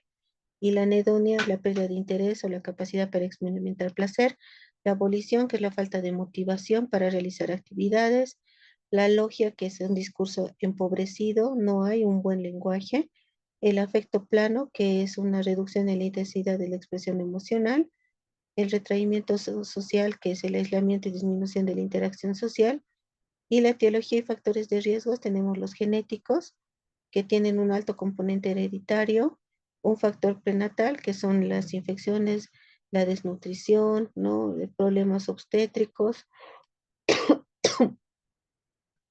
¿no? Y complicaciones obstétricas, y la neurobiología nos habla de alteraciones en la neurotransmisión dopaminérgica, ¿no? Y las teorías dopaminérgicas, que ya hemos hablado, síntomas positivos, síntomas negativos, vía mesolímbica, vía mesocortical. Y el diagnóstico diferencial está en cómo se va presentando, ¿no? Él está en el trastorno esquizoafectivo, delirante, por consumo de sustancias, por temas neurológicos. Y el tratamiento, los típicos y los atípicos, típicos haloperidol y clorpromacina, y los atípicos risperidona, olanzapina, quetiapina, aripiprazol, clozapina, ¿no? Y que para tratamientos refractarios la clozapina es una de las mejores opciones, ¿no? En casos de que no nos responda a otros medicamentos. Efectos secundarios extrapiramidales como distonía aguda, parkinsonismo, acaticia, y los atípicos, los síndromes metabólicos. Tratamientos no farmacológicos, los cognitivos conductuales, familiares y rehabilitación psicosocial. Y el pronóstico, pues depende mucho, ¿no? De la adherencia al tratamiento, además del deterioro que el paciente puede ir teniendo, además del inicio, el funcionamiento premórbido y el soporte social y el tratamiento y la buena respuesta al tratamiento inicial. Y el síndrome neuroléptico maligno, ya hemos dicho que se da por una reacción idiosincrática a antipsicóticos o por dosis muy altas de antipsicóticos que van a generar síntomas que requieren un servicio de terapia intensiva por la rigidez, por la hipertermia, no por la disfunción autonómica, que la idea es que haya un periodo de desintoxicación para que nuestro cuerpo vuelva a trabajar adecuadamente. Y las comorbilidades médicas, ya hemos hablado, cardiovasculares, diabetes, obesidad, el riesgo de suicidio, que es un 10%, ¿no? En los pacientes, y hay que ir evaluando el riesgo suicida en estos pacientes, la adherencia al tratamiento, que es un desafío, como les decía. Las estrategias incluyen educación al paciente y a la familia o el uso de inyectables, ¿no? De acción prolongada.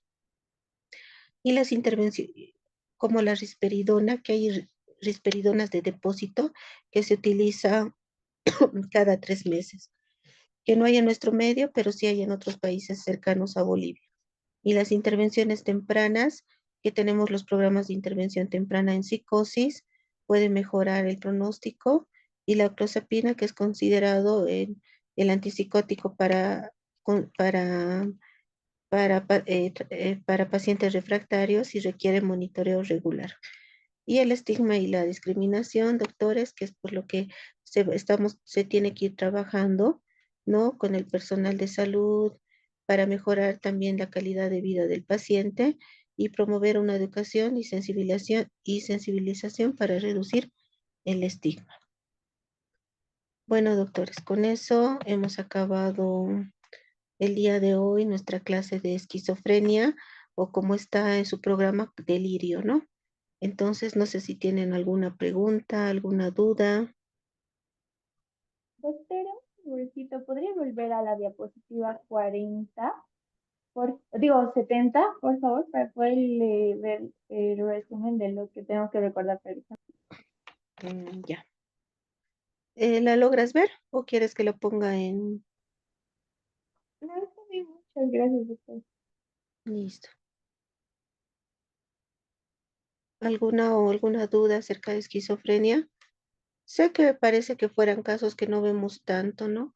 Pero probablemente con el consumo de sustancias que se está dando a nivel mundial, y además que el uso de nuevas sustancias que se está viendo en la población juvenil, probablemente va a ser un problema a futuro que no va a ser tan fuera de la realidad de la que nosotros creemos, ¿no? Entonces, un manejo adecuado, un manejo inicial adecuado, pues va a prevenir que estos pacientes tengan algún tipo de manejo inadecuado, ¿no? Por el personal de salud.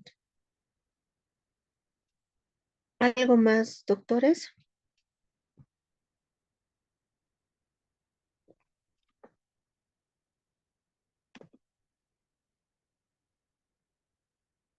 Por los tiempos, ¿no? Dice, ¿cómo diferenciar el trastorno de esquizofrenia al consumo de sustancias? Por los tiempos. Uno, que después de haber abandonado la sustancia que puede haber generado los síntomas, entonces el paciente va a volver a su mente tener lucidez, claridad. Entonces ya sabemos que el cuadro esquizofreniforme que se ha mostrado ha sido por consumo de sustancias.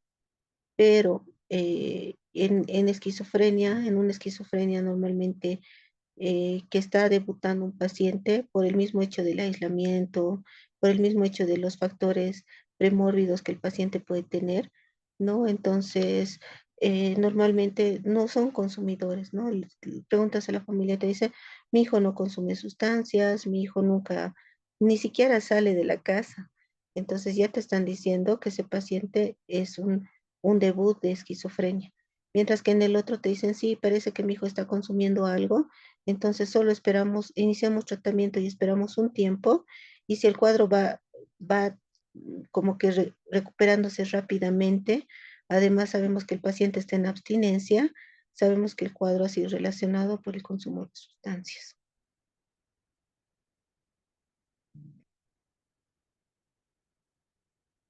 ¿Alguna otra pregunta?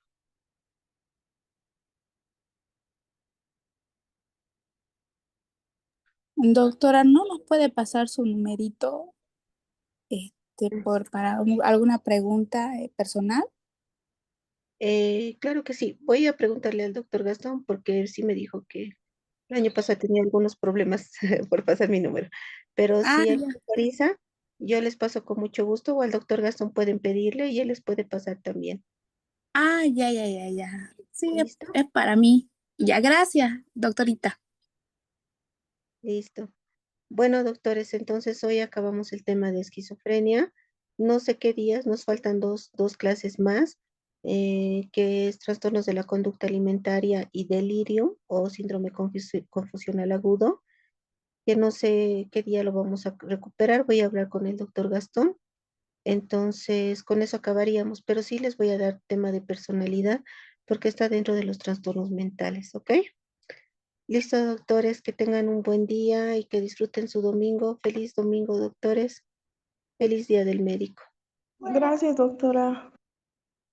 Listo, que tengan un Feliz buen día día. del médico igual, doctora. Muchas Muchas, gracias por la clase. muchas gracias. Me pase un bonito día igual, doctora. Muchas gracias. Que les vaya bien.